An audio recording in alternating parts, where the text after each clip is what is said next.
सच्चाई के रास्ते पर चलने वालों के लिए जो उनके रास्ते में जो बेड़ या बट्टे डालते हैं उनके जीवन का अंत बहुत बुरा होता है। और इसी प्रकार से हजूर पिताजी संत डॉक्टर गुरमीत राम रहीम सिंह जी इंसा जो सच्चाई के रास्ते पर चल रहे थे और हमेशा से ही पूरे समाज को सच्चाई के रास्ते पर चलने की राह दे रहे थे, उनके रास्ते में जिन्होंने भी बेड़ या बट्टे डाले हैं उनका क्या हश्र होने वाला है। जी हाँ संगत जी, सभी सासंगत के लिए बहुत बड़ी गुड न्यूज़ सभी सासंगत के लिए लेकर आ गए हैं। हजूर पिताजी का फाइनली वो रूप आप सभी सासंगत देखने वाले हैं जिस रूप का सभी सासंगत इंतजार कर रही थी कि हजूर पिताजी का आखिर वह रूप कब नजर आएगा, जब हजूर पिताजी अपने अवतार रूप शक्तियाँ में अपनी फुल कॉन्फिडेंस के साथ जो है पूरे समाज में जो है न्याय होगा और सच का न्याय, सच का सच सबके सामने सच निकल कर आएगा।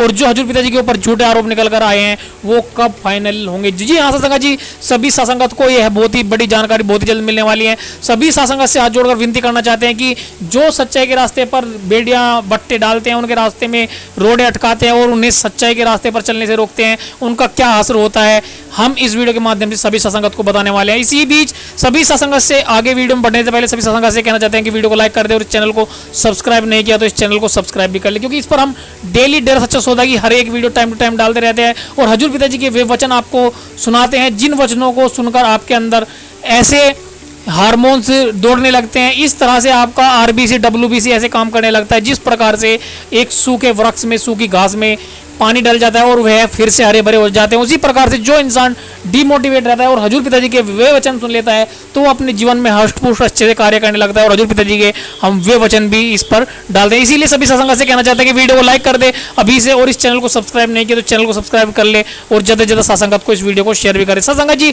जैसे कि आप सभी को पता है कि आपने महाभारत का एपिसोड तो देखा ही होगा, महाभारत पढ़ी होगी, महाभारत के बारे में सुना होगा कि दुर्योधन एक तरफ अधर्म था और दूसरी तरफ धर्म था। धर्म के साथ हमेशा से ही भगवान श्री कृष्ण लगे हुए थे और हजूर पिताजी भी आपने देखा होगा कि इतना अत्याचार होने के बावजूद भी भगवान हमारे संत डॉक्टर एमएस जी धर्म पर टिके हुए हैं। वो अपने धर्म से विमुख नहीं हो रहे हैं, वो अपने स्थान से विचलित नहीं हो रहे हैं। उसी प्रकार से आपने देखा होगा भगवान श्री कृष्ण ने भी यही बात बोली थी कि आपके ऊपर कितना भी दुख परेशानी आ जाए तो आपको जो है अपने धर्म से विमुख नहीं होना है, अपने धर्म पर अडिग रहना है।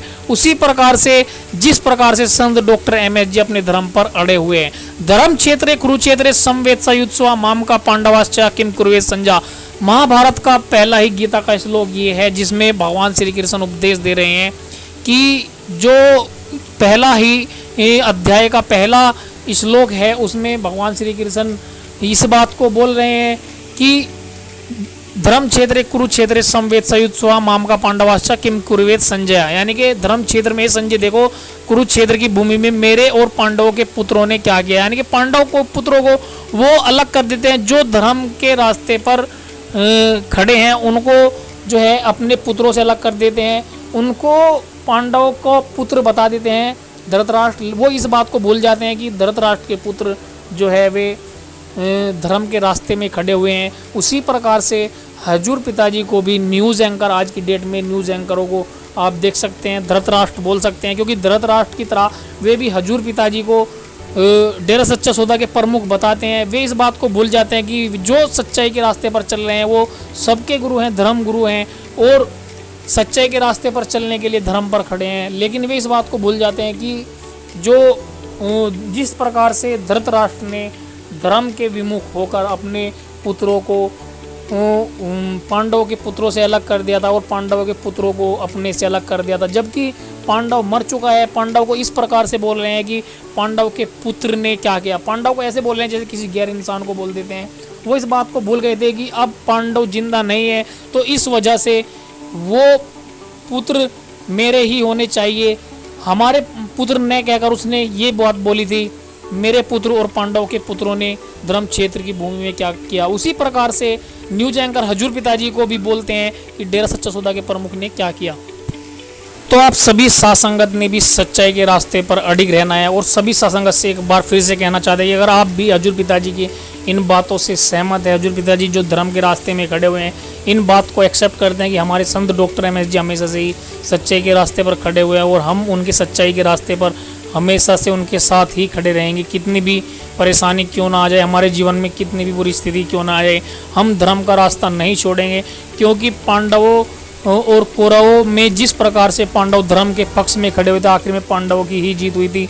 उनके जीवन में कितनी बुरी बुरी परेशानी आई, जिस प्रकार से डेरा सच्चा सौदा में आप देख सकते हो बहुत बार ऐसा हुआ है कि इंसान इतना ज़्यादा विचलित होने के मोड़ पर आ जाता है कि वो बहुत बार मन करता है कि क्या यह सही हो रहा है या गलत हो रहा है। हम धर्म के रास्ते पर चल रहे हैं, उसके बावजूद भी हमारे साथ इतना बुरा टाइम क्यों आ रहा है। तो हम फिर भी अपने संत डॉक्टर एम एस जी के साथ है, तो फिर लास्ट में यही निष्कर्ष निकलता है कि जो सही रास्ते पर खड़ा रहता है उसमें परेशानी जरूर होती है, लेकिन लास्ट में जीत जो है धर्म की ही होती है। सत्संग जी हजूर पिताजी धर्म के पक्ष में खड़े हुए हैं और एक दिन धर्म की विजय होगी। जिस प्रकार से भगवान श्री कृष्ण धर्म के क्षेत्र में खड़े थे, धर्म के पक्ष में युद्ध लड़ रहे थे, भले ही भगवान श्री कृष्ण ने युद्ध नहीं किया, उसी प्रकार से संत डॉक्टर एम एस जी भी कभी युद्ध नहीं करेंगे। किसी भी प्रकार से कोई अहिंसा का जो है हिंसा की भावना नहीं फैलाएंगे। अहिंसा के रूप से ही जो गांधी जी भी हमेशा से, गांधी जी एक नहीं हजारों उदाहरण आप देख सकते हो हजूर पिताजी की तरह, जो बिना लड़े झगड़े लड़ाई करता आखिर में जीत उसकी ही होती है अगर वह धर्म के रास्ते पर है। गांधी जी ने भी यही नारा दिया था पूरे देश को कि हमें अहिंसा के मार्ग को अपनाना चाहिए, बिना हिंसा करे जो है अपनी मांग को रखना चाहिए। उसी प्रकार से हजूर पिताजी भी अपनी मांग रख रहे हैं और एक दिन सच्चाई की विजय होगी और हजूर पिताजी सभी सत्संगत के बीच में लौटेंगे। हजूर पिताजी के वचन हम सुनाने जा रहे हैं, सभी सत्संगत से हाथ जोड़कर विनती करना चाहते हैं कृपया करके वीडियो को लाइक कर दे और ज़्यादा से ज़्यादा सत्संगत को शेयर कर दे, क्योंकि हजूर पिताजी के वे वचन हम सुनाने जा रहे हैं जिन्हें सुनकर आपके अंदर मोटिवेशन मिलेगा और आपके अंदर वह वचन हजूर पिताजी के इस प्रकार से लोहे का काम करेंगे जिस प्रकार से टूटा हुआ पेड़ होता है और उसे उसमें पानी डाल दिया जाता है, उसकी डालियाँ फिर से निकलने लगती है और वह फिर से हरा भरा हो जाता है। उसी प्रकार से आपके जीवन में भी हरी भरी रोशनी आने वाली है। और सभी सत्संगत को एडवांस में दीपावली की हार्दिक बधाई। सभी सत्संगत अगर हजूर पिताजी के साथ दीपावली त्यौहार मनाना चाहते हैं तो लगातार आपको सिमरन भजन करते रहना है, जिससे हजूर पिताजी सभी सत्संगत के बीच में लौटे और परमपिता परमात्मा हर बार की तरह हमारे साथ में दिवाली मनाएं और हजूर पिताजी के साथ ही हम हर त्यौहार होली सेलिब्रेट करें, क्योंकि हजूर पिताजी हमारे बीच में रहेंगे तो हमारी अच्छी से होली दिवाली रहती है, हमारे लिए हर रोज़ दीपावली रहती है। तो सभी सत्संगत से हाथ जोड़कर विनती करना चाहते हैं, एक बार फिर से कहना चाहते हैं वीडियो को लाइक कर दो, चैनल को सब्सक्राइब नहीं किया तो इस चैनल को सब्सक्राइब कर दो। उसके बाद हम वीडियो वो स्टार्ट करने जा रहे हैं, हजूर पिताजी के वचन स्टार्ट करने जा रहे हैं जिनका आप भी सभी से इंतजार करते रहते हैं और लास्ट में हजूर पिताजी के वचनों को भी सुनते हैं। तो चलिए आज के हजूर पिताजी के वचन स्टार्ट करते हैं और वीडियो को लाइक जरूर कर दे दोस्तों। चलिए करते हैं आज के हजूर पिताजी के स्टार्ट वचन। सत्संग ऐसी जगह यहां पे आत्मा को खुराक मिलती हो। सत्संग यहां जन्मों जन्मों के पाप कट जाते हैं। सत्संग यहां परमानंद की प्राप्ति होती है और सत्संग यहां ओम हरि अल्लाह मालिक कण कण में जर्रे जर्रे में है दिखाने का तरीका बताया जाता है। सत्संग में आने से जन्मों जन्मों के पाप कर्म कट जाया करते हैं। सत्संग जो भी दिलो जान से सुनता है, दिमाग से सुनता है, विचारता है और अमल करता है, वही खुशियां हासिल करता है, उसी को परमानंद की प्राप्ति होती है। वो ओम, वो हरि, वो अल्लाह, वो वाहिगुरु जो कण कण में जर्रे जर्रे में मौजूद है, इंसान को मालूम ही नहीं पड़ता कब उसके पहाड़ जैसे भयानक कर्म वो मालिक पल में काट दिया करते हैं। आदमी ता उम्र उस परम पिता परमात्मा के गुणगान गाता रहे, नमक हरामी ना बने, तो मालिक यहां तो क्या अगले जहान में भी उसकी संभाल करनी नहीं छोड़ता। बेटा यानी बच्चे कितने भी बड़े हो जाएं, माँ बाप के लिए हमेशा छोटी और भोले ही रहते हैं। उनके अंदर एक मोह होता है, एक प्यार होता है कि नहीं मेरे बच्चे अभी छोटे हैं, अभी बड़े नहीं हुए हैं। ये अलग बात है कि बच्चे कई बार इतने बड़े हो जाते हैं कि बड़ों को भी घर से निकाल देते हैं। ये घोर कलयुग है। लेकिन हकीकत में देखा जाए तो माँ बाप इतने प्यार मोहब्बत से बच्चों का पालन पोषण करते हैं तो उनकी निगाह में तो वो औलाद कभी बड़ी होती ही नहीं। उसी तरह संत सदगुरु होते हैं। माँ बाप के लिए औलाद कहीं ना कहीं ये सबक सिखा देती है कि भाई हम बड़े हो गए, अलग हो जाते हैं, काम धंधा, तो नेचुरली रिश्ता थोड़ा खत्म सा हो जाता है। पर गुरु पीर फकीर के लिए तो बच्चा हमेशा ही छोटा बच्चा रहता है, जिसे अभी चलना भी नहीं आता होता। क्या पता कहाँ फिसल जाए, क्या पता कहाँ चोट खा ले, क्या पता कौन से दर्द का सामना करना पड़ जाए। हमेशा ध्यान बच्चों में ही रहता है। और बच्चों में ध्यान से मतलब पीर फकीर सदगुरु अल्लाह वाहिगुरु राम से दुआ करते रहते कि हे मेरे मालिक, हे मेरे मौला, हे मेरे रहबर, ये तेरी औलाद है, अनजान है, आने वाले कष्टों से अनजान है, बुरे पाप कर्मों से, तो रहमत कर, दया कर, इनके वो पाप कर्म काट, इन पे रहमत कर, ये तेरी तमाम खुशियां हासिल कर सकें। इनको नाम से जोड़, सेवा सिमरन से जोड़, ताकि पाप कर्म पहाड़ जैसे कंकर में बदल जाएं और ये खुशियों से माला माल हो जाएं। संत कभी किसी को गलत उपदेश नहीं देते। छोटा बच्चा कभी आग को पकड़ता है, कभी सांप को पकड़ता है, कभी पानी वाले कुएं में गिरना चाहता है, तो क्या आप उसे जाने देंगे? यार इसकी मर्जी है, इसे क्यों रोकना है? ये तो सांप पकड़ रहा है, पकड़ने दो। आग पकड़ रहा है, पकड़ने दो। कुएं में गिरता है, गिरने दो। कभी भी नहीं। माँ बाप किसी भी कीमत पे उसे ये काम नहीं करने देंगे, क्योंकि उन्हें मालूम है कि उनके बच्चा अगर सांप पकड़ेगा तो डस लेगा, आग जला देगी, और कुएं में गिरा तो मर जाएगा।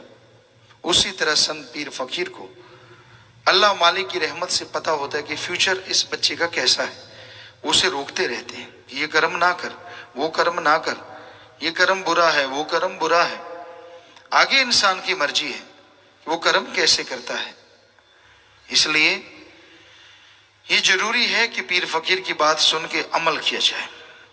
जब तक इंसान सुन के अमल नहीं करता, तब तक उसे सब कुछ अच्छा लगता है। जो भी उसे अच्छा लगता है वो लगता है कि वो परफेक्ट उसके लिए सही है।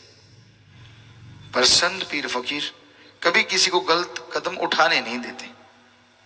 पूरा जोर लगाते हैं, प्यार से, मोहब्बत से, वचनों से, हर तरीके से समझाते हैं कि भाई तेरे लिए अच्छा क्या और बुरा क्या। आगे फिर इंसान के कर्म होते हैं। बहुत बार हमने देखा, लेकिन कई बार जीव नहीं मानता। चलो 2 मिनट की बात है, चलो 1 मिनट की बात है, चलो 4 मिनट की बात है। आपको क्या मालूम वो 1 मिनट जिंदगी है या मौत है? फिर पश्चाताप पल्ले रह जाता है और कुछ नहीं, सिर्फ पश्चाताप, और कोई चीज हाथ नहीं आती। तो एक दिन में कोई दफ्तर नहीं बंद हो जाएगा, या कुछ घंटों में कोई आपके बिजनेस में घाटा नहीं पड़ जाएगा। लेकिन जीव नहीं मानते। हमने आजमाया है, होनी होगी रहती है। कई लोग होते हैं कि जो मान लेते हैं और उनका मौत जैसा कर्म मालिक, मौत जैसा कर्म या मौत को भी भगवान बदल सकता है। और बात छोड़ो, बात वचन मानने की है। और संतों के पास कोई जादू टोना या कोई दवाई ऐसी नहीं होती जिसको देने से आदमी खुश हो जाए। एक वचन होते हैं, कर दिए, मान लिए। तो आपको एक बात सुनाते हैं। हाँ, एक सज्जन आए यहाँ पे, और बहुत पहले की बात है। वैसे तो उसके बाद भी बहुत सारी बातें हुई हैं, हजारों करोड़ों सत्संगियों के साथ होता रहता है।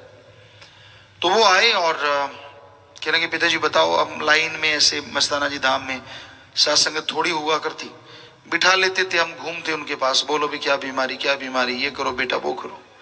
कहने लगे जी मैं बीमार हूँ। हमने कहा ठीक है, आप पीछे चंडीगढ़ में दिखा लो भाई, प्रसाद ले लो। हम चले आए, घर वाले गुस्से हो गए। कहने लगे तेरे को कहा था, क्या फायदा? कहने लगा क्यों?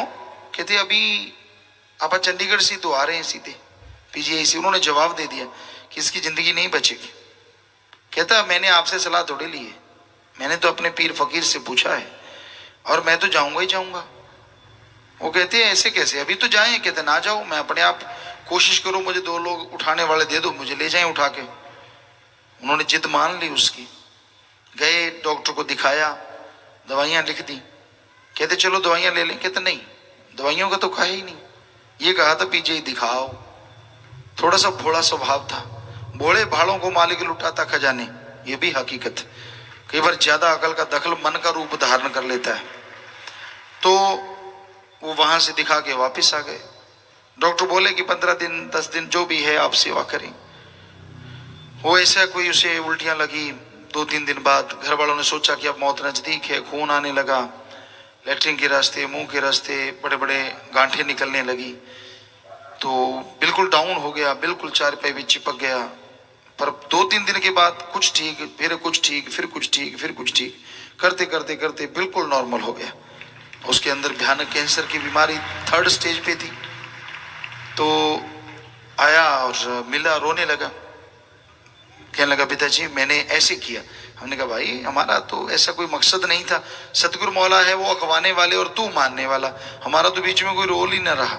बस मालिक ने ख्याल दिया, तुझे बोल दिया और तूने झट से लपक लिया, जरा सा नहीं गिरने दिया कि भाई दवाई भी नहीं लूंगा, और दवाई भी नहीं ली उसने। कोई कहते शायद दवाई से ठीक हो गया हो, कहते दवाई का तो कहा ही नहीं। तो ये बेपरवाह की रहमत अल्लाह वाहिगुरु राम की, जो मानते यूं ही नजारे ले जाते हैं।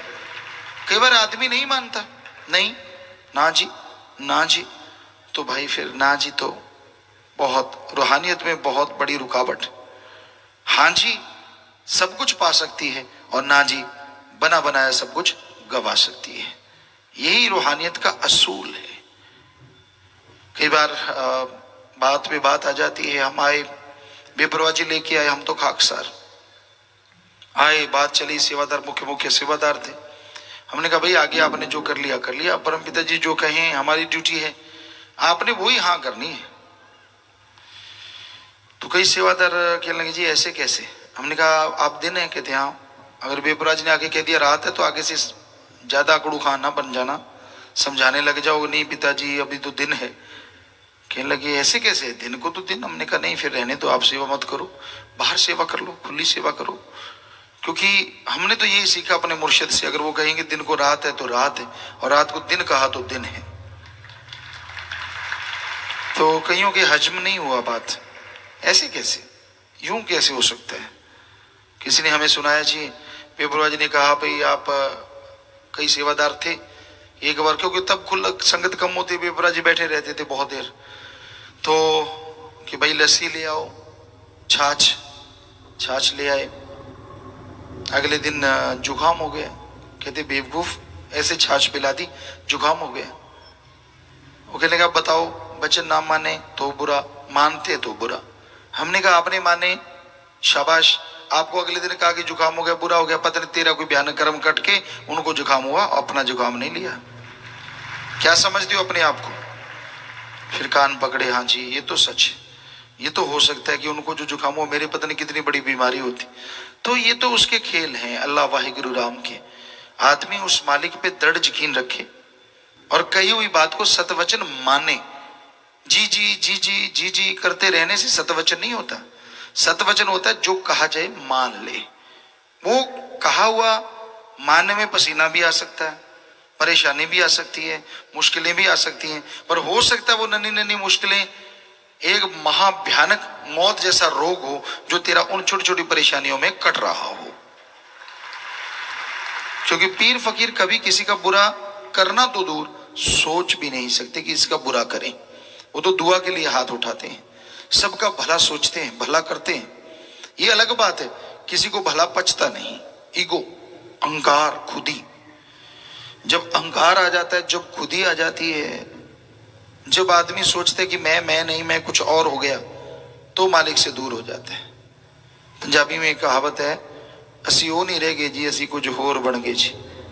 जब ये वाली बात आती है ना कि हम वो नहीं रहे, अब कुछ और बन गए, जब और बनते और अपनी अलग हस्ती बना लेते हैं, तो अल्लाह वाहिगुरु राम कैसे काम करेगा वहां, कैसे पाप कर्म कटेंगे। और दिख रहा होता है कि इसके ये कर्म आने वाले हैं, आए कि आए, बन जा सोना, बन जा सोना, बन जा सोना, अचानक मुंह से पित्तल तो बन जा, तो वही बात होती है। कर्म कट जाएं कट जाएं कट जाएं कट जाएं, कहते नहीं मैं नहीं कटवाता, तो उसी टाइम बोझ कर्मों का ऊपर पड़ जाता है। तो इसलिए भाई पीर फकीर हाथ जोड़ जोड़ प्रार्थना करते हैं, विनती करते हैं। वरना आपसे हाथ जोड़ के उन्होंने क्या आपसे सोना लेना है, चांदी हीरे जवाहरात लेने हैं? एक ही मकसद होता है कि भाई हाथ जोड़ के कहते मान ले बात तेरी भले की कहूं, तेरा ही भला होने वाला है, तेरे परिवार का भला होने वाला है, तेरी कुलों का, तेरी पुश्तों का भला होने वाला है। आगे मर्जी इंसान की, हर कोई अपनी मर्जी का मालिक है।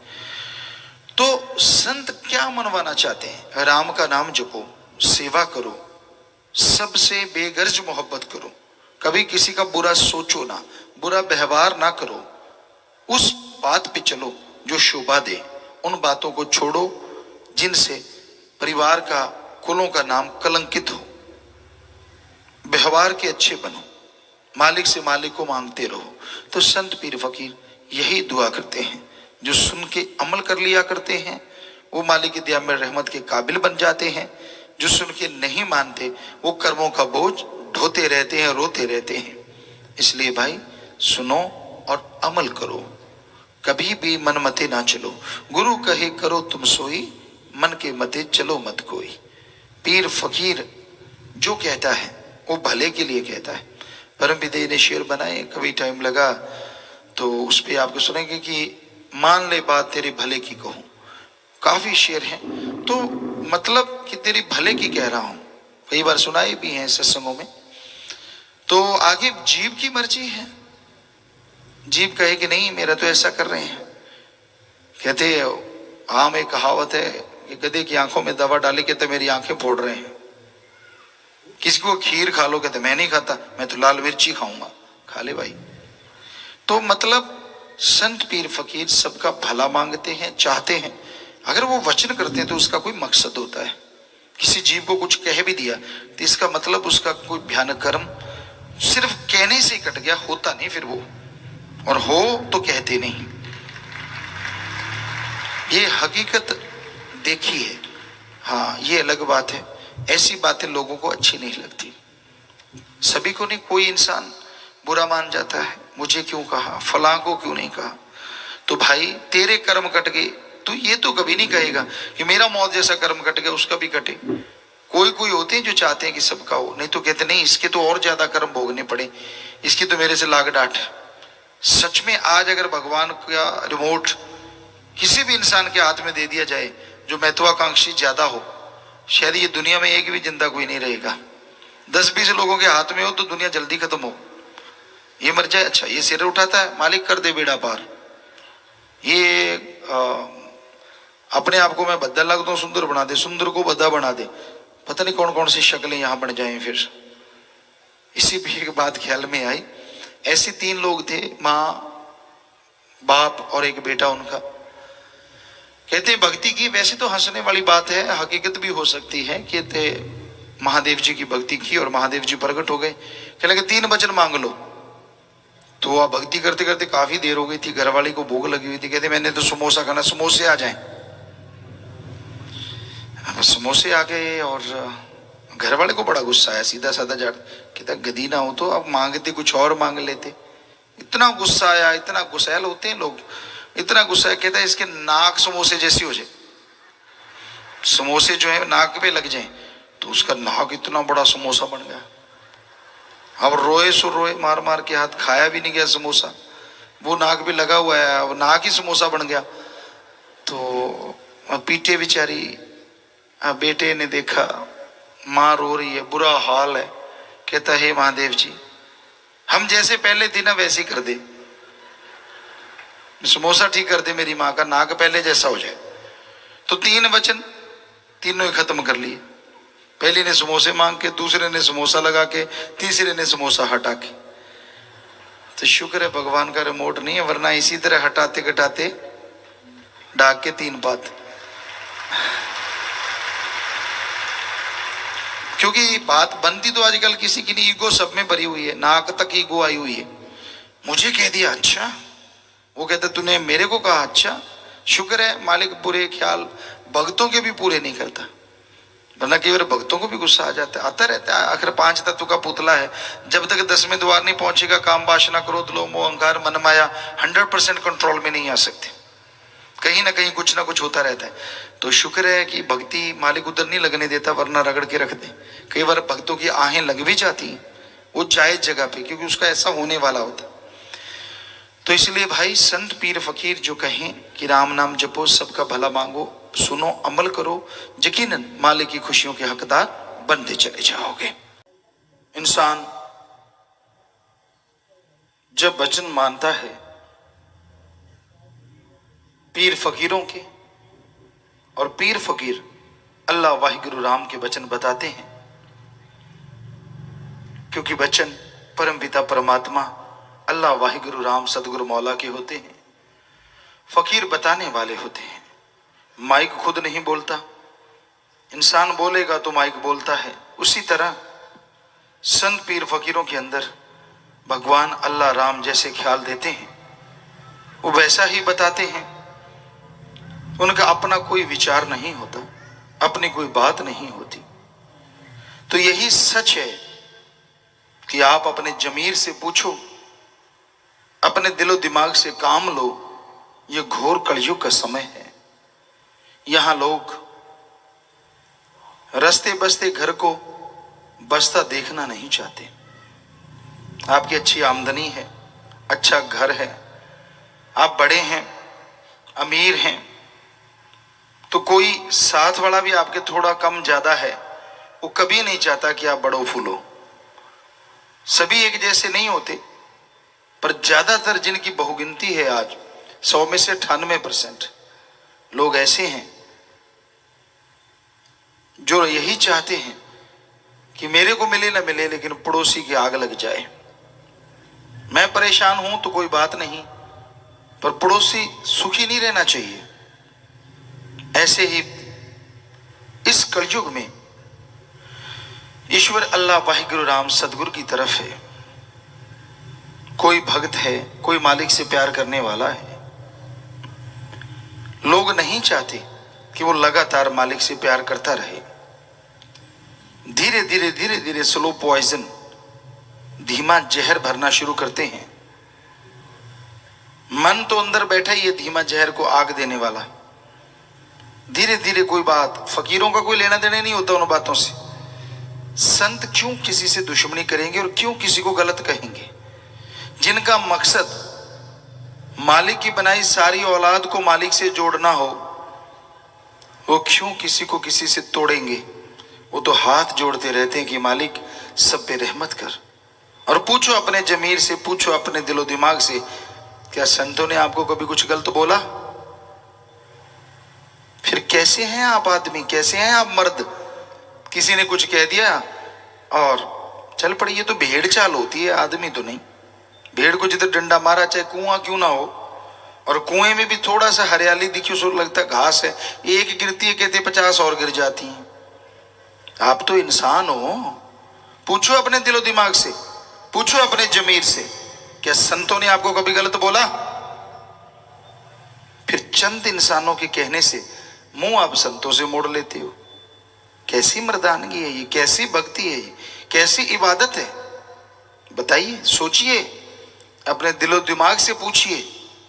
फकीर तो दुआ ही करते हैं, कभी किसी को गलत नहीं बोलते। अब आदमी तो आदमी है, ऊंचे कहीं भी रहने वाला हो, उसका दिमाग सीमित है। वो आपको गलत भी बोल सकता है, कोई सेवादार बोल सकता है, कोई जिम्मेवार कुछ कह सकता है। फिर कहते जी ये फकीरों के बनाए होते हैं। फकीरों के नहीं, फकीर तो कहते भाई सेवा करो, बनाए तो अल्लाह वाहिगुरु राम के होते हैं।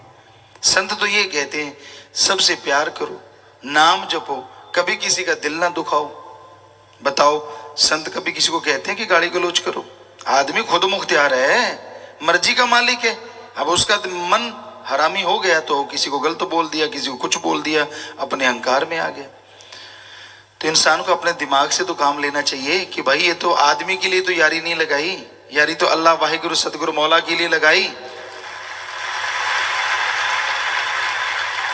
फिर आदमी के कहने से क्यों? कभी करता है दिमाग काम, कभी आते हैं ये विचार दिमाग में, इतनी बुद्धि भ्रष्ट कर देते हैं निंदा कर करके, चुगली कर करके, कि आदमी और का और ही हो जाता है। उसका चेहरा, उसका रंग ढंग। फकीर चेहरा पढ़ते हैं, दिखावा नहीं सुनते। वो देख लेते हैं कि भाई ये आदमी पहले तो ऐसे था, आज ऐसे है, क्योंकि अंदर जो चल रहा है चेहरे पे आ जाता है। ये कुदरत के बनाए असूल है। तो इसलिए भाई पंजाबी में एक कहावत है, लाई लग ना होवे घर वाला ते चंद्रा गवांड ना होवे। ये कहावत है, बहनों के लिए खास करके, क्योंकि लाई लग, अब किसी ने कह दिया आस पड़ोस वाले ने तेरे घर वाली तो कोठे पे चढ़ के देख रही थी, पूछता नहीं जाके 5-7 दर्दी। आम होता था गांव में ऐसा, तो फिर वो कहती बहुत कि मैं नहीं चढ़ी भाई, किसी से पूछ लो, मैंने क्या लेना था ऊपर जाके, मैं तो अपने काम धंधे। कहता नहीं मुझे तो फलां कह रहा था। यानी उसका कहना सच है और जो घर की औरत है वो झूठ बोल रही है। लाई लग, ऐसे लोगों को कहा जाता है लाई लग। लाई लग ना होवे करवाड़, चंद्रा गवांड। पड़ोसी ऐसा नहीं होना चाहिए जो हर टाइम उंगलियां ही लगाता रहे, हर समय लड़ाने की सोचता रहे। तो भाई ये सोचना चाहिए, ईश्वर सतगुरु मौला कभी किसी का बुरा सोचते नहीं, चाहेंगे कैसे? और आपका प्यार सतगुरु फकीर से है, आदमियों से नहीं है। अगर आदमियों से प्यार किया तो फिर बात अलग है, और संत पीर फकीर से किया तो बताओ फकीर ने आपको कब बुरा कहा, कब गलत बोला, क्या आपके लिए बद्दुआ की? ऐसे ही मन ने अंदर से पीड़ना शुरू किया, मरोड़ा खा गया ना भाई। मन की ना सुना करो और ना मनमते लोगों की, वो तो आपको दूर करना ही चाहते हैं। उनका तो मकसद है कि मालिक से प्यार कर रहा है, ये कैसे कर रहा है? हम तो दूर, हम तो डूबेंगे सनम तुझे भी ले डूबेंगे, आप डूबेंदे बामणा जजमान भी डूबे। कि हम तो डूब ही रहे हैं, तू क्यों तैर रहा है? उसका भी पांव पकड़ के खींच लिया, तू भी डूब। तो भाई ऐसे डुबोने वालों से बच के रहा करो। पीर फकीर कभी किसी का बुरा सोचते नहीं, करना तो दूर, अपने भक्तों का बुरा करेंगे, असंभव असंभव। वो तो जो पीर फकीरों को नहीं मानते उनके लिए भी मालिक से दुआ करते रहते, मालिक सबको सद्बुद्धि बख्श, नेक अकल बख्श, ताकि सब लोग तेरे से जुड़ जाएं और उनके घरों में भी सुख शांति खुशियां इतनी आ जाएं कि वो माला माल हो जाएं। तो अपने दिमाग से काम लिया करो, किसी की बातों पे ध्यान ना दिया करो। भाई फकीर का तो बताना है, मानना ना मानना मर्जी आपकी है। सो संत तो सच कहते हैं, सच कड़वा भी होता है, सच थोड़ा गड़बड़ करता है, लेकिन अगर सच को मान लो तो जो आपके अंदर गड़बड़ है, जो परिवारों में गड़बड़ है, वो सारी की सारी ठीक हो जाती है और इंसान खुशियों से माला माल हो जाता है। इंसान दुनियादारी में इतना बुरी तरह से फंसा रहता है कि उसे अल्लाह वाहिगुरु मालिक की याद के लिए, उसकी भक्ति इबादत के लिए समय नहीं होता। हर कार्य के लिए समय निश्चित है। सुबह उठना है, रफा हस्त जाना है, फ्रेश होना है, नाश्ता लेना है, खाना खाना है, रात को खाना, बीच में अलग से टाइम फिक्स होते हैं। तो हर कार्य के लिए समय है और रूटीन में करता है, लेकिन अल्लाह वाहिगुरु गॉड खुदा रब के लिए समय इंसान नहीं देता, और जिसकी वजह से आने वाला समय कभी भी ठीक नहीं हो पाता। और जब वो बुरा समय आता है फिर मालिक को बुलाता है, और फिर मालिक को बुलाना नहीं आता, क्योंकि गम चिंता टेंशन परेशानियां इतनी छा जाती हैं कि उसमें समझ ही नहीं आती कि सुमरन करें। जब भी भक्ति इबादत करेगा और ध्यान और विचार और ख्याल। तो इसलिए एक रूटीन बना के रखो जीवन में कि सुबह सवेरे मालिक को याद करना ही करना है, शाम को भी याद करना है। तो इस तरह अगर लगातार सुबह शाम आप रूटीन बना लें तो शायद भयानक से भयानक कर्म भी आपको भोगने ना पड़े। कई दवाइयां होती हैं सुबह शाम लेनी पड़ती हैं। डॉक्टर बोलते हैं कि अगर एक बार मिस हो गई तो फिर से नया कोर्स शुरू करना पड़ेगा। राम नाम में भी यही बात है, लगातार सुबह शाम जाप करें। ये अलग बात है उस दवा का असर नहीं रहता, जबकि राम नाम का असर तो 100% होना है। लेकिन रूटीन अगर आप तोड़ देते हैं फिर मन जल्दी से रूटीन बनने नहीं देता। घंटा सुबह शाम, आधा घंटा सुबह शाम की जाप करना ही करना है। तो लगातार करते रहो, लगातार करते रहो, अभ्यासी बन जाओ। यकीनन आपके गम दुख दर्द चिंताएं मिटती जाएंगी और मालिक की कृपा दृष्टि के काबिल बनते जाएंगे। लेकिन मन बड़ा जालिम है, ये कोई ना कोई तोड़, कोई ना कोई जवाब राम नाम न जपने का तैयार रखता है। जैसे हमने साथ संगत को बोला कि सुबह पूछा करें जब भी आप मिलते हैं फर्स्ट टाइम कि सुना भी आज सुमरण किया कि नहीं, सेवा कैसी चलती है, मालिक से प्यार कैसा। कि जब भी आपस में मिलो नारा लगाओ और फिर ये पूछो। तो एक नई बात निकाल ली कि जी आपने सुमन किया, कहते मेरा तो मालिक को पता है। बताओ, मतलब मन इतना जालिम है कि बहाने तैयार रखता है। क्यों मालिक को पता है? सीधा सीधा जवाब दो, कोई इसका कोई फायदा नहीं। इससे अच्छा तो बताओ कि मैंने नहीं किया, मालिक को पता है। गप पे गप, झूठ पे झूठ। तो ये बड़ी अजीबोगरीब चीजें चल रही हैं कलयुग में कि आदमी सुमन करने से बचता है कि विदई ने ये तो बड़ा अजीबोगरीब बात कह दी। अब हर सामने वाला पूछेगा सुना भी आज सुमन किया कि नहीं। अब नहीं किया तो शर्म आती है बताते हुए, इसलिए मालिक को पता है। हम गलतियां पूछते हैं, सुना भाई, कई बार सज्जन मिलते हैं, सेवादार मिलते हैं, कोई गलती हुई, आपको पता है जी, जानी जानो। हमने कहा हम तो कोई जानी जान नहीं, तेरे से हुई है तो बता दे, तू जानी जान नहीं। आदमी गलती करे उसको खुद को पता ही नहीं कि मेरे से गलती हुई है। मतलब गलती करके भी ना मानना। आम आदमी की बात छोड़ो, जब फकीर गुरु के सामने आदमी नहीं मानता तो कैसे बख्शा जाएगा, कैसे उसे खुशियां मिलेंगी? किसी किसी को ऐसा मौका मिल पाता है, पर बड़े बहाने हैं जी। नहीं जी आप जानो, मेरा तो बस आपको पता ही है। बताओ, हमें तो कोई पता नहीं भाई, तेरा खुद को पता नहीं है तेरा। तो ये सारे बहाने नहीं चलते रूहानियत में। अगर आपसे कोई गलती होती है और कभी मौका मिलता है फकीर से बात करने का, और उसमें अगर आप तौबा कर लेते हैं तो यकीनन तार जल्दी जुड़ेगी। और अगर बहानेबाजी मारते रहते हो तो मन हावी रहेगा, आपको खुशियां नहीं मिलेगी। ये ठीक है, अल्लाह वाहिगुरु राम फकीर को बता देते हैं कौन कितने पानी में। फोरहेड आदमी का साइन बोर्ड है, इस पे सारा प्रोग्राम चलता रहता है। आप क्या कर रहे हो, क्या करते थे, क्या हो रहा है, वो सारा पता चलता रहता है। लेकिन वो कभी किसी का ज़ाहिर नहीं करते कि तू कब कौन से टाइम में कब गुल खिलाता है और कब इलायचियाँ खा लेता है और कब कौन सा माउथ फ्रेशनर मार लेता है और फिर पता नहीं चलने देता, और फिर धीरे धीरे पता चल गया तो शरेआम हो जाता है। तो संतों को दुख आता है, दर्द आता है कि भाई ये मालिक की रूह है, पता नहीं कितनी खुशियां लेती, पता नहीं कितना परमानंद हासिल कर लेती। क्यों जीवा की, और वो भी कड़वा। उसमें कोई नशा आप करते हैं, ये तो है नहीं कि उसमें बहुत ज्यादा मिठास हो। चलो मीठा भी हुआ, नशा तो नशा है। मीठा जहर खा लोगे क्या? कितना भी मीठा हो, क्या आप जहर खा लेंगे? तो भाई कहने का मतलब कोई भी बुरा कर्म ना किया करो। ये घोर कलयुग है, बहाने ना बनाओ। आपसे अगर कोई गलती होती है, आप में अगर कोई कमी है, आप खुद बताओ। पर ये बहाना हो गया ना कि जी आप जानो, मतलब मैं नहीं बताऊंगा। तो ये बड़ी हैरानीजनक बातें इस कलयुग में है कि आदमी बस बहाना ढूंढता रहता है। यार मैं कैसे कर बैठा, ये हो गया, वो हो गया, कैसे निकलूं इन चीजों से, कैसे बाहर आऊं। तो इस घोर कलयुग में आप परमानंद चाहते हैं, हमेशा आपको नशा चढ़ा रहे, हमेशा मस्ती आती रहे, तो आप राम नाम का सुमरन रूटीन में करें। आधा घंटा सुबह, कम से कम आधा घंटा शाम। फिर देखिए धीरे धीरे वो नशा आने लगेगा, और जैसे जैसे नशा आएगा आपके चेहरे का नूर बढ़ता जाएगा, अंदर सुरूर बढ़ता जाएगा, गम दुख दर्द चिंताओं से मुक्ति मिलेगी। कैसे मिलती है मुक्ति? वैज्ञानिक तरीके से आपको बताना चाहेंगे। इंसान के अंदर गम दुख दर्द चिंताएं आती हैं, जब एक बात का जवाब अंदर नहीं मिलता तो वो बात बार बार रोटेट होती है, बार बार सर्कल बन जाता है, घूमती रहती है। जितनी बार वो बात घूमती है दिमाग जवाब नहीं देता, किसी को बता नहीं सकते, टेंशन हो जाती है दिमाग में, बोझ पड़ जाता है। तो जैसे आप सुमन करेंगे, होता क्या है, रूटीन आपने बना ली तो आप आमतौर पे डॉक्टर मानते हैं 15 से 20%, मतलब 10 से 15% ही आदमी अपने दिमाग का प्रयोग करता है।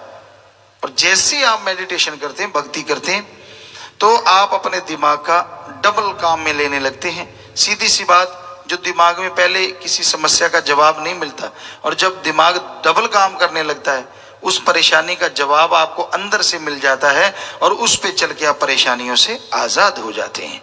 किसी को सलाह लेने की जरूरत नहीं पड़ती। तो इसलिए हम बार बार कहते हैं लगातार सुमरन करो, भक्ति करो, इसको ना छोड़ो। और चीजें छोड़नी है, आप लड़ पड़े आपस में, किसी से बात हो गई, बाकी चीजें छोड़ दो, क्योंकि राम नाम मत छोड़ो। अगर राम नाम छोड़ देते हो, मन हावी होगा, आपसे गलतियां करवाएगा, मालिक से दूर करेगा, और आपकी अच्छी भली बाहर जैसी जिंदगी में क्या पता कब नरक बन के कोई चीज आ जाए और आप सारी जिंदगी रोते रो तड़फते रहो। फकीरों का काम रोकना होता है, वो रोकते हैं, पर को मानो नहीं। कई बार पशु होते हैं, मानते नहीं, खाएंगे हम तो जी प्लास्टिक के लिफाफे। गांव में देखा है हमने, प्लास्टिक के लिफाफे गऊ खाने लगती है, भैंस खाने लगती है, तो जाट जमींदार के पास डंडा होता, नाक में मारता, तड़ाक, उसको लगता है मेरे क्यों मारा, और कई बार खा जाती हैं, बाद में बीमार हो जाते हैं पशु और मर जाते हैं। उसी तरह संत पीर फकीर राम नाम का डंडा मारते रहते हैं, आदमी तिल में ला जाते हैं, यार मुझे कह रहे हैं क्या, और तेरे बाप को कह रहे, तुझे ही कह रहे हैं भाई। जो साथ संगत में आएगा उसी को ही बोलेंगे, अब जो कमी है जिसमें गलती है उसको ही बोलेंगे। तो लेकिन उसको लगता है यार नहीं ये गलत हो रहा है, ये ठीक नहीं है, वो पशु वाली बात, मैंने तो प्लास्टिक खाना ही खाना है। और जैसे प्लास्टिक खाओगे फिर बीमार हो जाओगे और फिर कहोगे यार कोई प्रसाद ही मिल जाए, यार कोई वचन ही हो जाए। पहले वचन मानना नहीं, कम से कम अगर पहले मान लो शायद बाद में वचन करवाने की जरूरत ना पड़े, अच्छे के लिए वचन करवाओ और ज्यादा खुशियों से माला माल हो जाओ। इसी जगह यहां एक सुप्रीम पावर ओम हरि अल्लाह वाहिगुरु की चर्चा होती हो, उसी के नाम के बारे में बात होती हो, रीत और कुरीत समझाई जाए, आत्मा को परमात्मा से मिलाया जाए, जीते जी गम दुख दर्द चिंता परेशानी बीमारियां और मरणोपरंत आवागमन का चक्कर मुकाया जाए, इसी का नाम सच्चा सत्संग होता है। संतों के पास कोई जादू टोना नहीं होता, हम कोई जादूगर नहीं, ना कोई भगवान, वो ओम हरि अल्लाह वाहिगुरु राम गॉड खुदा रब सबके अंदर बैठा है। अगर आपको हम में नजर आ रहा है तो हमें आप सब में नजर आ रहा है। वो कण कण में है, जर्रे जर्रे में है, कोई जगह उससे खाली नहीं। भगवान को इस बात से लेना देना नहीं है आप कर्म अच्छे कर रहे हो या बुरे कर रहे हो, वो तो अंदर था, अंदर है और अंदर रहेगा। कई बार आदमी सोचता है यार इसके अंदर भी है क्या, तो ज्यादा गिरे होते हैं।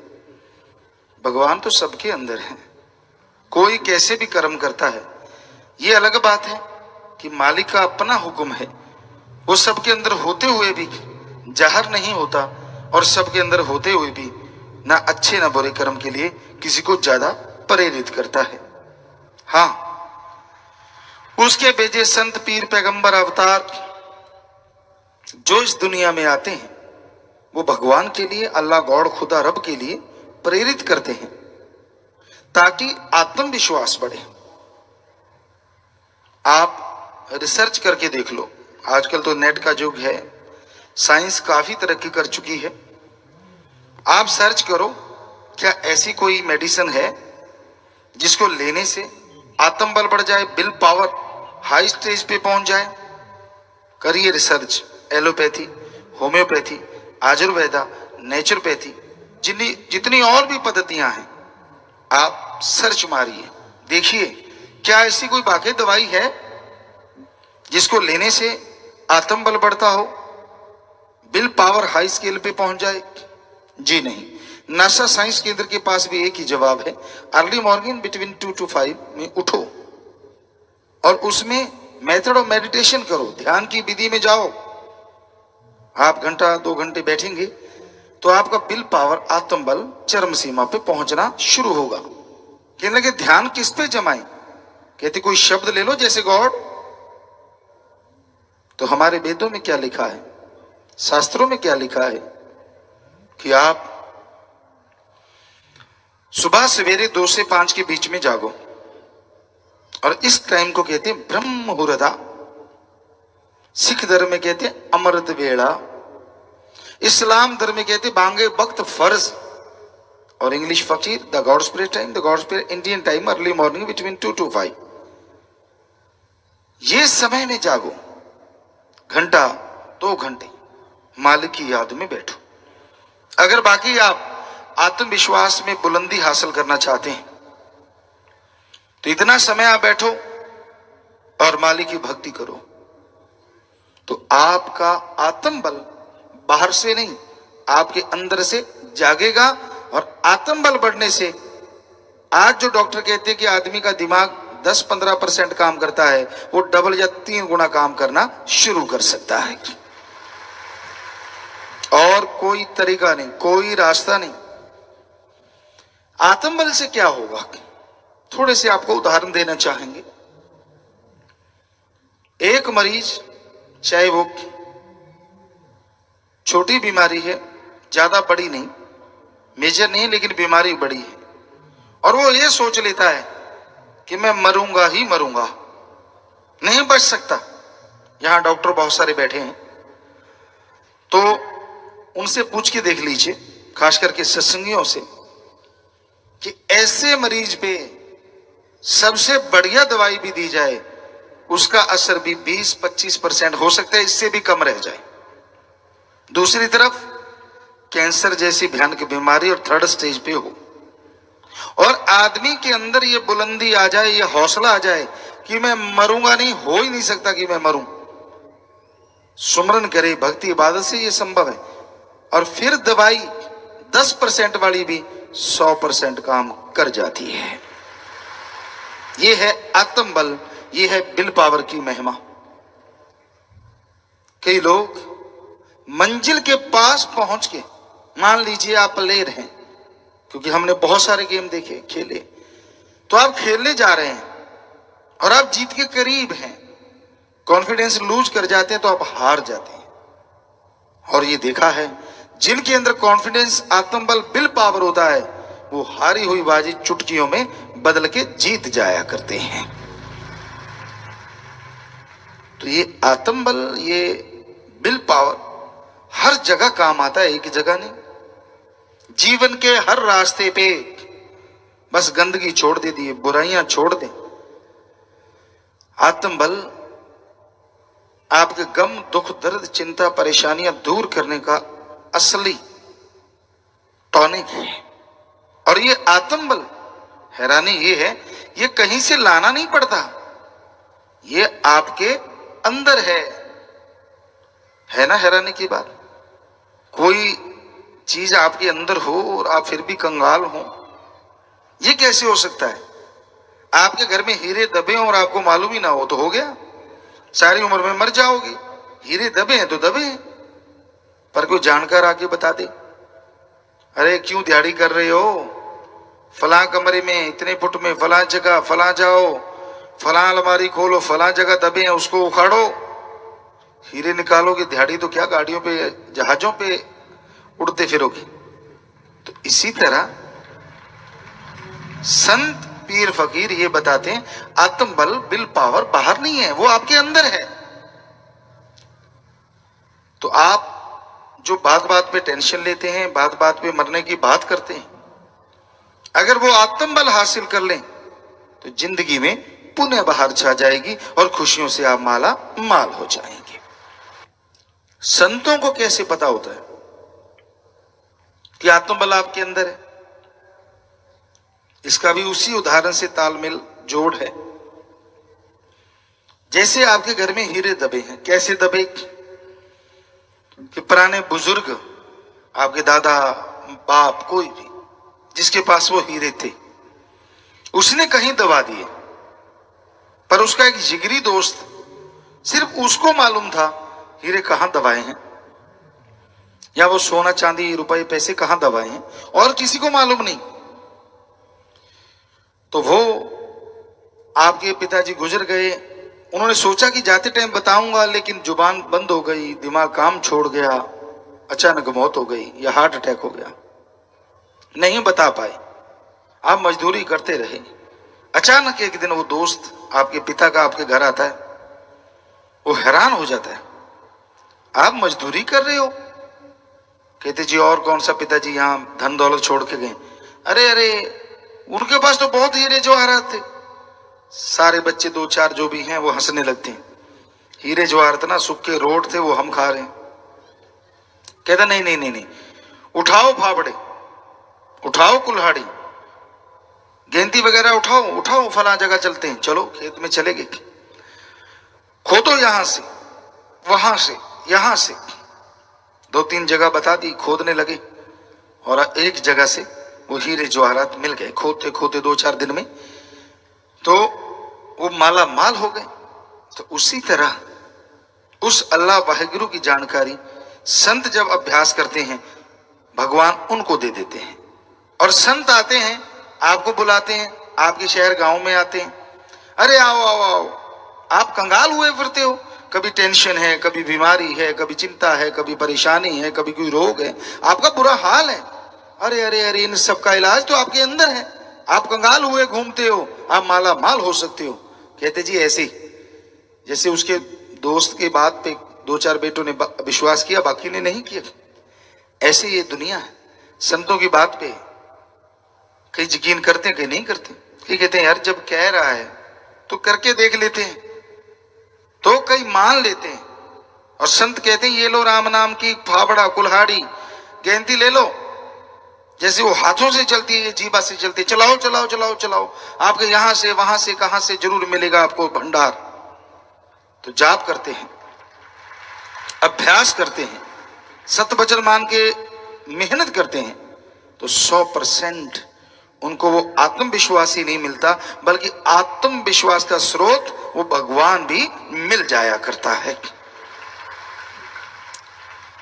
अब जो अमल नहीं करते उसकी भी कई वजह है। आज समाज में पाखंडवाद का बहुत बोलबाला है। ठगी, बेईमानी, संत पीर फकीर की आड़ में बिजनेस, सौदा, सौ कुछ समाज में चला हुआ है, आप लोग जानते हैं। लोगों को भ्रष्ट कहना, खुद साफ सुथरे होना जरूरी है, दूसरों को भ्रष्ट फिर कहो। तो यही वजह है कि समाज किसी के पीछे लगने को तैयार नहीं है, क्योंकि खुद जो इतना कुछ करता है वो दूसरों का क्या संवारेगा। तो लोग सोचते हैं यार संत तो कोई है ही नहीं। ये आपको गारंटी देते हैं, जब से दुनिया साजी है और जब तक दुनिया है, संत था, है और रहेगा। ये गारंटेड है, गारंटेड। सच्चा संत पीर फकीर। तो कोई सत्संग सुने, सच्चा संत सबके लिए दुआ करता है, बद्दुआ नहीं करता। उनको गालियां दे, उनको कोई बुरा बोले, संत का काम ही नहीं है ऐसा कुछ कहना। किसी से कोई पैसा नहीं, वो बताता है कि दीन दुखियों की मदद करो, और कोई उस रास्ते पे चल के दीन दुखियों की मदद करता है। बीमारों का इलाज करवाओ, भूखों को खाना खिलाओ, प्यासों को पानी पिलाओ। कोई भी ऐसा काम जो समाज भलाई का है, उस पे तन मन धन से इंसान जोर लगाता है, ये भी गारंटी है उसके बदले में वो माला माल जरूर होगा। पर कोई वचन माने तो, जब तक वचन नहीं मानते मालिक की कृपा पात्र नहीं बना जा सकता।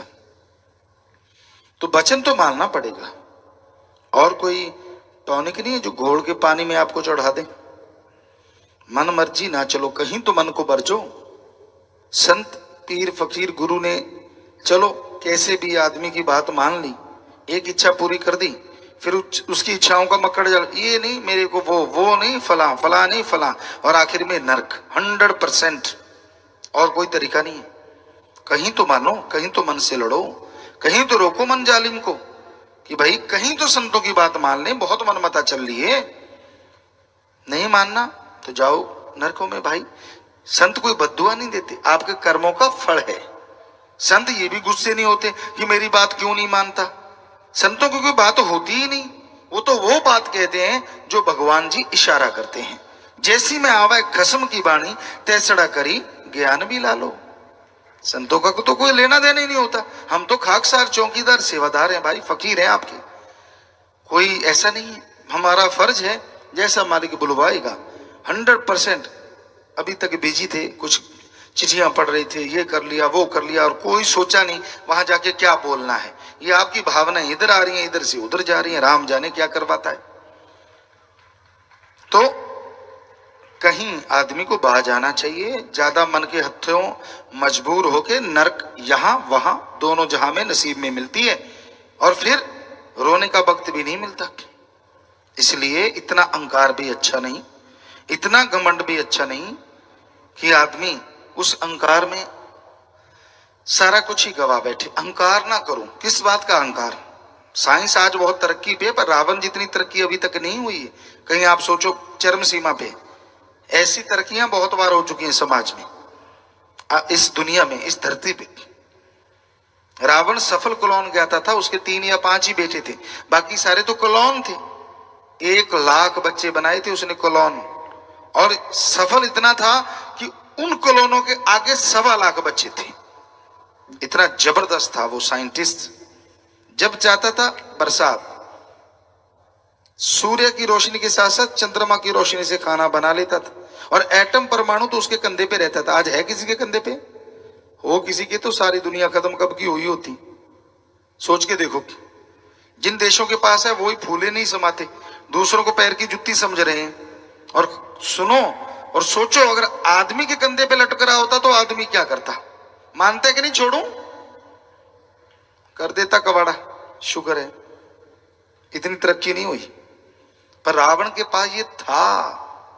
रामायण को पढ़ो, उसमें आता है कि वो जब तीर छोड़ता था तो 12-12 कोस से भी ज्यादा आग लग जाती थी और तीर तरकश से निकालता था, यूं सिद्ध किया हुआ था। पर राम जी के पास ऐसे तीर थे कि वो छोड़ते थे तो चारों तरफ बर्फ बन जाती थी, तो दोनों टकराते थे, वातावरण सामान्य रहता था। हमें लगता नहीं कि परमाणु एटम की अभी तक कोई तोड़ मिली होगी, हो सकता है मिल गई हो, लेकिन तब थी, सब कुछ था। देखिए कितनी, और जहाज वगैरह सब थे, उनको बात अलग उड़न खटोला या अलग अलग नाम दिए जाते थे, लेकिन सब कुछ था। तो कहीं आप ऐसे सोचो, कम्युनिकेशन तो जबरदस्त था उनका। ये लैपटॉप आपके और जो नेट है वो सब था, तब भी वो कहां से बैठे बैठे पल में दूसरों से बात करके सारी बात समझा देते थे। इतना रावण के पास तंत्र मंत्र सारा डंगा था विज्ञान का। तो इतने इतराओ ना, जब उसकी चरम सीमा से आगे विज्ञान गई तो सब कुछ खात्मा हो गया। तो भाई हम विज्ञान के विरुद्ध नहीं है, विज्ञान तरक्की करे पर मानवता भलाई के लिए, सृष्टि के फायदे के लिए, तो कोई डर नहीं। और जब खात्मे की तरफ तरक्की करेगी तो डर ही डर है। तो वहीं पे फिर आते हैं कि आदमी को अहंकार नहीं करना चाहिए, कहीं बाज आना चाहिए, वरना अहंकार को ऐसी मार पड़ती है, वो तो क्या उसकी पुश्तें तक बुरा हाल हो जाता है, झेलती हैं उन चीजों को। तो इंसान को बताना संतों का काम होता है, सत्संग में आना आपका काम, बताना फकीर का काम, और अमल करना आपका काम। सुन के अमल कर लोगे। क्या अमल करना है? राम का नाम सुबह शाम, कम से कम आधा घंटा सुबह, आधा घंटा शाम, या घंटा सुबह शाम जरूर जाप किया करो। व्यवहार के सच्चे बनो, ठगी बेईमानी चोरी क्या कर लोगे? कितना पैसा पड़ा है विदेशों में, और उनके कपड़े वही कुर्ता पैजामा, दिखने में सादे। क्या कर रहे हैं वो? खाने हैं क्या? और हवा से निकल गई तो वो गए सारे की सारे की। और यहां रोटी के लिए लोग भूखे मर रहे हैं। तो आप क्या कर लोगे? ज्यादा ठगी बेईमानी भ्रष्टाचार करके क्या करोगे बताओ? बच्चों के पास गाड़ियां हैं, घर परिवार है, सब कुछ है, और क्या करवा दो? उनको सोने में मरना चाहते हो क्या? एक बार कहते हैं महादेव जी की किसी ने तपस्या की, और इतनी तपस्या की महादेव जी प्रसन्न हो गए। कहेंगे बोल बेटा क्या चाहिए? कहता जी मैं जिस चीज को हाथ लगाऊं सोना बन जाए। कह देता था आज तो बड़ा खुश हुआ। चेक करके देखा, बैठ के हाथ लगाया सोना बन गया। अलमारी के हाथ लगाया सोना। कह दो कमाल हो गई, वाह महादेव जी। खट जा बेटा, रुक तो सही अभी। रोटी आगे, कहता भूख लगी रोटी लाओ। कौर तोड़ी, सोना। पानी उठाया, सोना। न प्यासा मरे भूखा मरे। बेटी को हाथ लगा, बेटी सोना। सोने की मूर्ति बन के खड़ी होगी। चिल्लाए पीटे माथा, ये क्या करूं? हाथ ही ना लगाए, डरता किसी को। दूर हो जो, दूर हो जो, दूर हो जो, दूर हो जो। लगा बड़ा सोना, बनाता नहीं। फिर पीटा, पछताया, फिर भक्ति इबादत की। फिर महादेव जी प्रकट हुए। कहता जी जरूरत ही नहीं, जैसा था मैं तो तेरा ही भक्त काफी हूं। तो आज ऐसे लगे हुए हैं लोग, बेटी भी बन जाए सोने की, बेटा भी बन जाए सोने का, और खुद का बोल गया पटाखा। डॉक्टर कहते हार्ट अटैक हो गया। वही 4 लकड़ियां मिलेंगी, सारे कपड़े उतार लिए जाएंगे, सस्ता सा लट्ठा पहना देंगे, और वो सारा पैसा जो तू 2 नंबर का छुपा छुपा के रखता गया खू खाते में, क्योंकि नंबर तो तेरे पास है, दिमाग में फिट है। सो भाई किस लिए पागल बने हुए हो? किस लिए? जरूरत के लिए चाहिए। हम नहीं कहते कमाओ ना, बनाओ जितना मर्जी, लेकिन पागल ना बनो। जीने के लिए कमाओ। कमाने के लिए अगर जीने लग गए तो रोबोट बन जाओगे, मशीन बन जाओगे, और जिंदगी दुखों से लवरेज हो जाएगी। आप पछताओगे, पछताने का टाइम नहीं मिलेगा। किसी का हक मार के ना खाओ, ठगी बेईमानी भ्रष्टाचार से। तो संत पीर फकीर तो बताते हैं मानना ना मानना आदमी की मर्जी है। आखिर भूख ये कहाँ मिटेगी जाके, और कमा लूं और कमा लूं और कमा लूं, इधर लगा दूं उधर लगा दूं, यहां फंसा दूं वहां फंसा दूं, और एक दिन खुद फंस के बैठ जाता, कहते ले निकालो मुझे। तो भाई बुरे कर्म कोई भी है वो आपको फंसाएंगे, कोई बात नहीं। एक कहावत है पंजाबी में, नच ले कुद ले टप ले सिर तक पंजाली हेठ देने ही पैने। वो कहते ना बछड़ा होता है, पहले बैलों से खेती होती थी, आज भी कहीं कहीं बेचारे गरीब किसान करते हैं। तो वो बैल जब बछड़ा होता है तो बड़े हुंकारे मार, ये कर दूं वो कर दूं फला कर दूं, उछलता कूदता है, और बाद में यहां मारते नाक में नथ, और फिर हल जोत लेते हैं, चलता नहीं, और पावरफुल बैल के साथ उसको जोड़ लेते हैं, मजबूत गले में बांध देते नथ से बांध के, बेचारा इधर उधर निकलने की कोशिश करता, डंडे पड़ते, चमड़े की छांट चटाक ऐसे चलता है, फिर सीधा कुछ देर में ही हाड़ी निकल आता है। बड़ा नाक टपता था, कोई बात नहीं बेटा, कर ले जो करना है तेरा दिल करे, लेकिन एक दिन ऐसा आने वाला है, और हो सकता है कईयों का नजदीक खड़ा हो, कि फिर नचना टपना तो क्या, हंसना कूदना तो क्या, खाना पीना भी मुश्किल हो जाता है।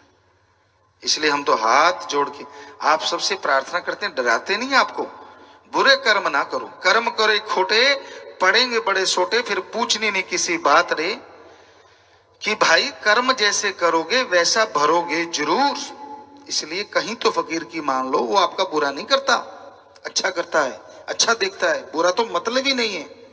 संत तो कभी किसी का बुरा सोच भी नहीं सकते, करना तो दूर की बात। हाँ ये अलग बात है, लोग संत का भेष धारण करके कुछ भी करते फिरे, वो उसे संत नहीं कहा जा सकता। संत जो होता है वो बुरा सोचता भी नहीं, करना तो दूर की बात। लोग उसके लिए बुरा करते रहते हैं, बुरा सोचते हैं, सौ कुछ करते रहते हैं, ये वो फलां ढींकड़, अपनी बेड़ी में बट्टे, किसी का कुछ नहीं जाता। तो भाई सत्संग सुना करो, कलयुग का समय है, सुमरन घंटा सुबह शाम नहीं तो कम से कम आधा घंटा सुबह शाम तो जरूर किया करो। 24 घंटे में 1 घंटा क्या आप अपनी सेहत के लिए परिवार के लिए नहीं लगा सकते?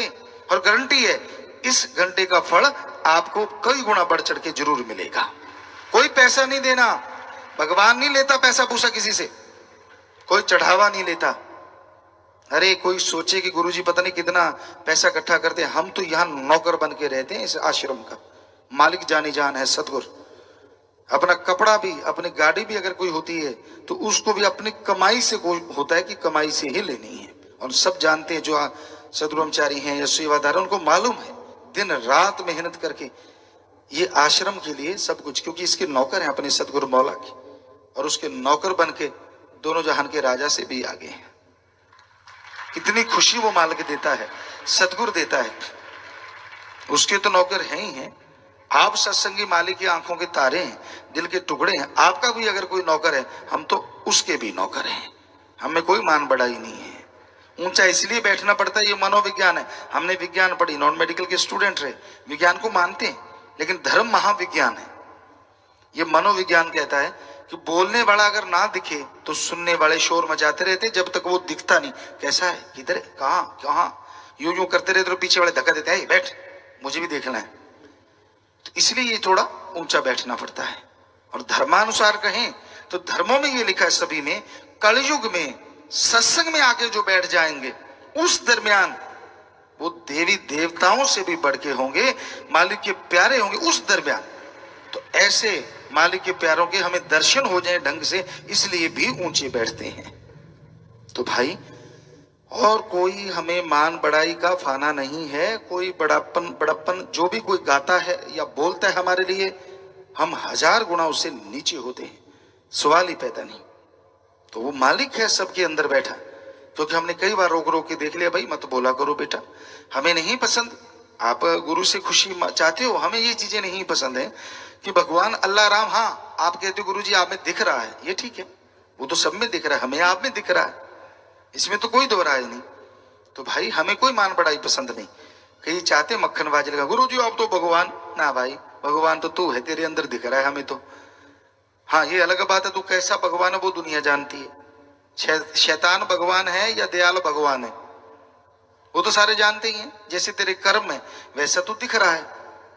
मतलब भगवान शैतान या दयाल नहीं होता, वो तो हमेशा दयाल है, पर तेरे को लोग कह सकते हैं कि तू कैसा है। तो इसलिए बुरे कर्म ना किया करो। मान जाओ पीर फकीर की, कहीं तो आदमी को मानना चाहिए कि ऐसा ना हो कोई ऐसा किनारा देख लो मानने की नौबती ना रहे। बाकी मर्जी आपकी भाई, हमें कोई डराना थोड़ी ना है। आप तो मालिक के प्यारे हैं, आप बहुत बड़े हैं, मालिक ने आपको दिमाग दिया है, खुद मुख्तियार हैं, इतने अच्छे नेक आप लोग हैं, हम थोड़ी आपको बुरा कहेंगे। ये तो अब मजबूरी है, सत्संग में बोलना पड़ता है कि समाज में जो बुराइयां हैं वो बुराइयां हैं, अच्छाइयां हैं वो अच्छाइयां हैं। क्या पता कोई हाथ जोड़े बैठा और मन का इतना हावी हुआ पड़ा हो, पता नहीं क्या क्या चलता हो उसके अंदर। सुमन के बिना नहीं रुकेगा, सुमन तो करना ही होगा अगर मन को रोकना है। सेवा करते रहो और साथ में सुमन करो तो मन शैतान रुकेगा, वरना ये चलता रहता है, चलता रहता है टाइम की सुई की तरह। तो प्यारी साथ संगतियों, हमारा फर्ज प्रार्थना करना, अर्ज करना, आगे प्रवान करना ना करना